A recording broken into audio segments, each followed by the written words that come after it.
Hi every one, നമ്മൾ ഇന്ന് discuss ചെയ്യാൻ പോകുന്നത് സാഫി സിറപ്പിനെ കുറിച്ചിട്ടാണ്. ഇതൊരു ആയുർവേദിക് ഹെർബൽ ഫോർമുലേഷനാണ്. അതായത് ഇതൊരു ആയുർവേദ മരുന്നാണ്. ഹംദർദ് എന്ന് പറയുന്ന ഫാർമസി ഇറക്കുന്ന മരുന്നാണ്. അപ്പോൾ ഇത് ഒരു നാച്ചുറൽ ബ്ലഡ് പ്യൂരിഫയർ ആയിട്ട് വർക്ക് ചെയ്യും. അതായത് നമ്മുടെ ബ്ലഡിനെ ശുദ്ധിയാക്കാനായിട്ട് സഹായിക്കുന്നു.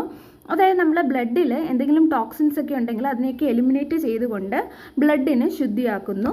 സ്വാഭാവികമായിട്ടും നമ്മുടെ ബ്ലഡ് ശുദ്ധിയാകുമ്പോൾ നമ്മളെ സ്കിന്ന് തിളങ്ങും. അതായത് സ്കിൻ റിലേറ്റ് ഇഷ്യൂ എന്തെങ്കിലും ഉണ്ടെങ്കിൽ, അതായത് പിമ്പിൾസ് ഒക്കെ ഉണ്ടെങ്കിൽ അതൊക്കെ ക്ലിയർ ചെയ്യാനായിട്ട് ഈ ഒരു സാഫി സിറപ്പ് ഹെൽപ്പ് ചെയ്യും. പിന്നെ അടുത്തതെന്ന് പറയുന്നത് ഇതിലുള്ള ഇൻഗ്രീഡിയൻസിനെ കുറിച്ചിട്ടാണ് നമ്മൾ നോക്കാൻ പോകുന്നത്. ഇതിൽ ഒരുപാട് ഇൻഗ്രീഡിയൻസ് ഉണ്ട്. മെയിനായിട്ട് 2-3 ഇൻഗ്രീഡിയൻസിനെ കുറിച്ച് പറയാം നമുക്ക്. നീം, അതായത് നമ്മുടെ വേപ്പ്, ഇത് നമ്മുടെ ബ്ലഡ് ശുദ്ധിയാക്കുന്നു. പിന്നെ തുളസി നമ്മുടെ ബ്ലഡ് സർക്കുലേഷനെ ഇംപ്രൂവ് ചെയ്യുന്നു. പിന്നെ ചിരായത്ത നമ്മുടെ സ്കിന്നിനെ ടോക്സിൻ ഫ്രീ ആക്കി വെക്കാൻ വേണ്ടിയിട്ട് ഇത് ഹെൽപ്പ് ചെയ്യും.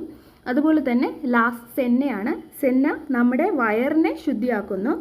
സെന്ന ഒരു ലാക്സേറ്റീവ് ആയതുകൊണ്ട് തന്നെ മലബന്ധം ഉണ്ടാവാതിരിക്കാൻ വേണ്ടിയിട്ട് ഇത് കഴിക്കുമ്പോൾ നമുക്ക് ഹെൽപ്പ് ആവുന്നുണ്ട്. അപ്പോൾ ഒരുപാട് ആൾക്കാർക്ക് റിസൾട്ട് പറയുന്നുണ്ട്. മലബന്ധമൊക്കെ ഉള്ള ആൾക്കാർ ഇത് കുടിക്കുമ്പോൾ അതൊക്കെ മാറുന്നു എന്ന് പറയുന്നുണ്ട്.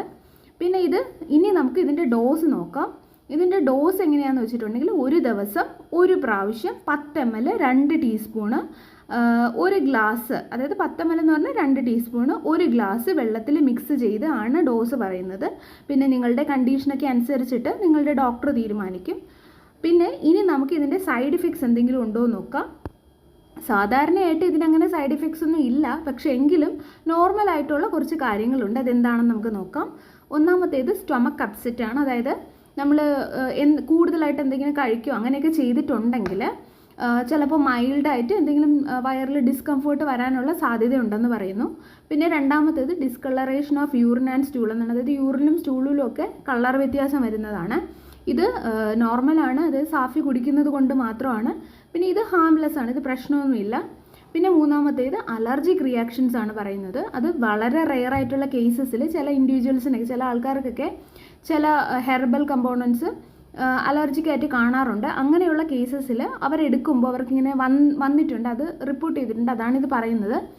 അപ്പോൾ അങ്ങനെ എന്തെങ്കിലും കാണുന്നുണ്ടെങ്കിൽ കഴിക്കാതിരിക്കുക. അത് ഭയങ്കര റെയറുമാണ്.